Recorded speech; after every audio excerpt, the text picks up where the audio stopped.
spectrum. CPR, first aid, AED, firearms instruction, defensive tactics, driving.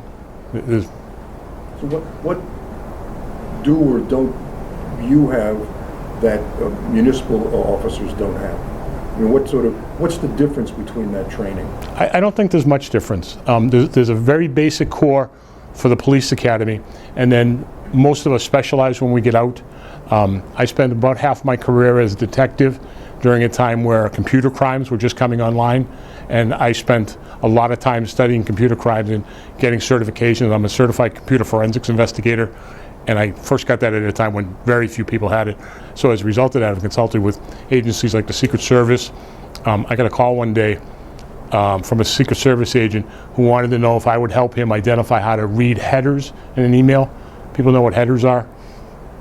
So when you send an email, say you send it from a Mass Bay computer, it goes from that box to our server, down the hall actually, and then it goes out to UMass in Boston, because UMass is our ISP, our internet service provider, and then it makes a few more stops. For example, if you were going to an AOL account, all of AOL's traffic goes through their headquarters in Virginia, and then it would repeat coming back out. So each one of those stops is called a node, and in the headers, it lists where all the nodes were that particular email went. So I couldn't believe the guy didn't know how to do it. Please. That happens very fast, huh? Oh, it's, yeah. By the time you asked the question, it was already done. Oh, yeah, of course. Yeah. This is kind of unbelievable. You're talking about the highway training thing. Yeah. How come, I feel like, maybe it's just my frustration, but I feel like there's always an extra lane closed that needs to be on the highway, you know? So I took that one course last year or the year before. I claim to be no expert on it. I've done no work on highways. Any of the locations I've worked didn't have highways, so I don't appreciate the information. I don't understand it. But it has something to do with the acceleration. You know, it takes you X amount of feet to go from 60 or 70 or 80 to the speed limit. One over here, I think. So if there was like a mobile threat type of way, like sometimes there could be like threats like through like blood sent out from like a personal server, like how would the campus proceed ongoing? Yeah, again, you know, it's like the firearms question. First thing we want to do is try to determine credibility. Do you know what swatting is? Yeah. Yeah, you know, a lot of those situations. Everybody know what swatting is? Swatting is the most interesting one I've ever heard of. Was two guys were online playing a game, and the one that won called his local police and reported that he had a gun against his mother's head. So of course they sent everybody, the SWAT team, that's why it's called swatting. What happens if like someone sends a swatting alert like what you just said, but it's false? It's false? Yeah. So Do they go to jail? they could potentially, yeah. There's a thing called an anonymizer, which hides or spoofs the identification of the IP and the MAC address. So it's difficult to find those people. They actually had a case in Woburn where a 13-year-old boy was doing these false fire alarms to all the high schools. Remember that? It was about 2 years ago. He kept sending notice after notice after notice, and high schools were closing left and right. And a FBI agent discovered this guy, and the reason they discovered him was he left the connection open. He didn't do it to the anonymizer and then disconnect. He left it open, and they were able to trace it back. But there's no federal law for minors doing those types of things, so they couldn't charge the kid. Keep doing it? No. I think the FBI didn't ignore it. They showed up at the house, and I think that kind of gave them a note. Sure, go ahead. What is the most common problem that you deal with? The most common problem, I think, is behavioral. We're an open access college, and some of the people that come to college are not always ready for college. They think they're still in high school. And you guys realize how much freedom is here? You can just about do anything you want. And when they're finally told no, they don't always receive it well. So How do you deal with how do you deal when a fire alarm goes off? So fire alarm is the simplest thing in the world. Get out. How does the police handle that? So the first thing we're going to do is we're going to go to one of the indicator boxes to try to determine where it is. If it's safe for us to respond, we're going to respond to the location, determine if it's an actual fire or not.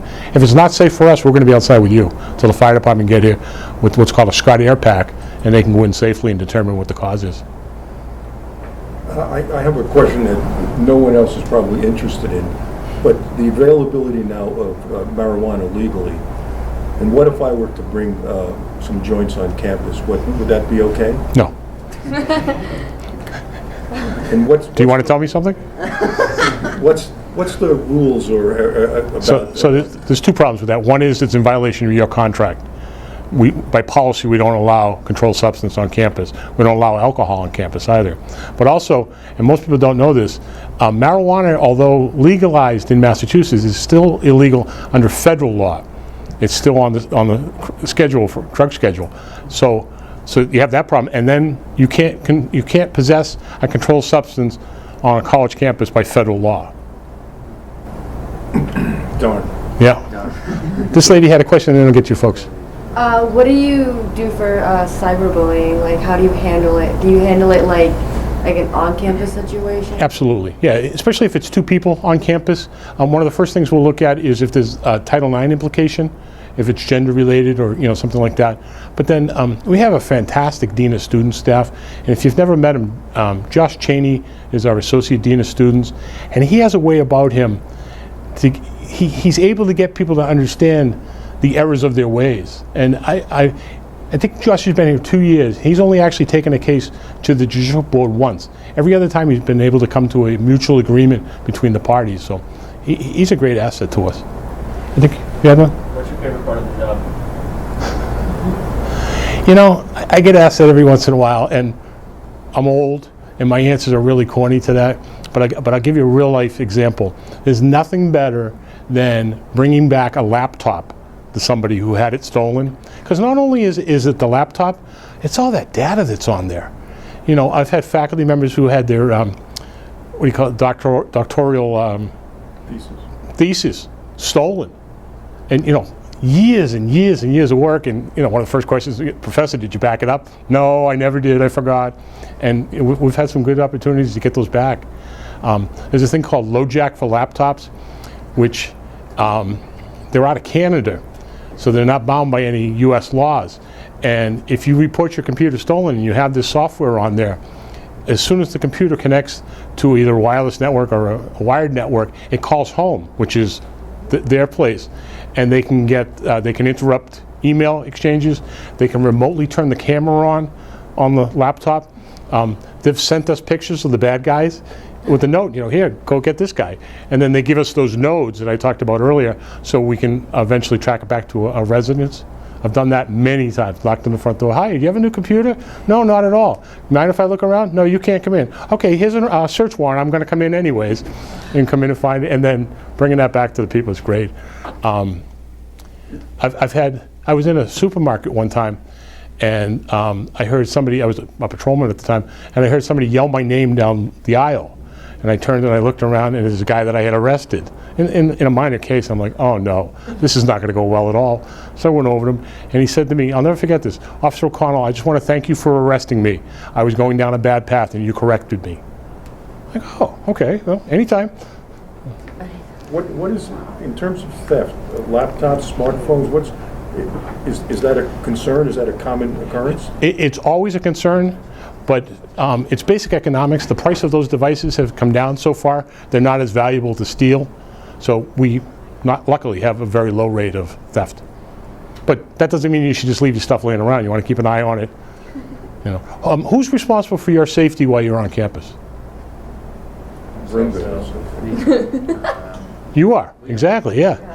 I've had people tell me I am. There's 5,000 people here. I can't. That's mostly us. Yeah, absolutely. What was some of the what was the best advice that someone gave you? The best advice that somebody gave me? Yeah. I think don't take it personally is a big one. Go ahead. No, that's the advice. I worked quite a while on what we call the last halves on midnight shift, and people calling you all sorts of names and spitting at you and things like that. You kind of take it personally, but you can try not to take it personally. One that I think is really important for police officers is don't bring it home. I don't tell my wife what I did during the day. She doesn't need to know. She doesn't need to relive what I live. But that kind of backfires on me every once in a while. I'll go to a family cookout or something, and one of my cousins will say, "Hey, I saw your name in the paper the other day. You did such and such." I'm like, yeah, I did. And my wife's like, "What are you talking about? I don't know anything about this." So Just don't bring it home. Where did Yeah. you work before here? I spent most of my career at Salem State. I retired from there as a detective sergeant, and I thought I was done. And then my wife started talking about buying a house on the Cape, and Mass Bay needed a captain at the time, so they contacted me, and I said, okay. So I've been back for a little while. So that's a residential campus, isn't that? Yes, So is there a significant difference between, significant, yeah. tell us what some of the differences are. We don't allow alcohol on this campus, which is a huge influence on the residential campuses. When I worked nights, I would say just about every crime that we investigated involved alcohol and/or drugs. Because people don't live here, we don't have the sexual assaults that the residential schools have. The crazy numbers. Just, and we don't have the interpersonal problems as much. Roommates not getting along and deciding to settle their differences with a baseball bat and things like that. Those are calls that I went to. So. While we were waiting, I raised the issue, and maybe you can talk to us about this, of the issue of the coronavirus and its, in my opinion, the likelihood that it's going to have an effect in Massachusetts and hence on the campus. Sure, I explained to the professor earlier that in about an hour and 32 minutes from now, we have our first meeting on that very subject today. We have watched it passively. We know, for example, that there's no confirmed cases in Boston or in Massachusetts. There was one confirmed. There was one. Well, he came in, but there's no, he got it someplace else, and they were able to contain him. Contain him. Yeah, the guy from BU. Yeah, but there's nobody here now that, right. The closest that I know of, other than that BU case, is in Connecticut. So we have to monitor it. I did a project with the State Department of Public Health years ago on the avian flu, and their advice was very simple: close and send everybody home. That's the easiest way to keep it from spreading. So I would assume if it gets to that point here, we will not by a long shot be the only institution that closes. Right. And Tulane University credits their ability to stay in business post-Katrina to their online learning. So I think that will be a big topic of discussion today, that we're going to have to ramp that up a little bit. We'll have to ask the faculty to be prepared to do their classes online. It's about, the chief has been kind enough to be here a half an hour now. Is there anyone that wants to have any additional questions? Otherwise, we'll let If it go. there was a big fight in the cafeteria, two people were fighting, how would you guys handle that? I would call you and ask you to come and help.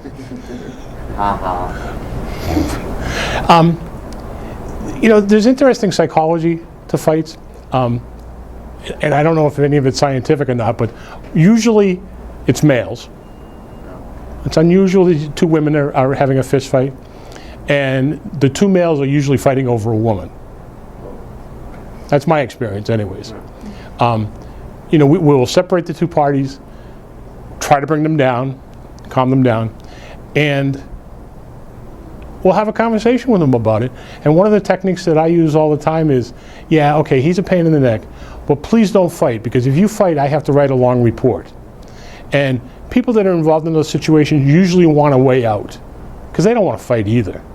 So, I've had many guys say, okay, I won't fight you today as a favor to him, meaning me. And, anything that works like that. And then we'll sit them down, and when cooler heads are prevailing, we'll explain to them that they're subject to arrest for assault and battery, and that instead of that, we're going to refer them to the Dean of Students' office, and you need to cooperate with the Dean's office.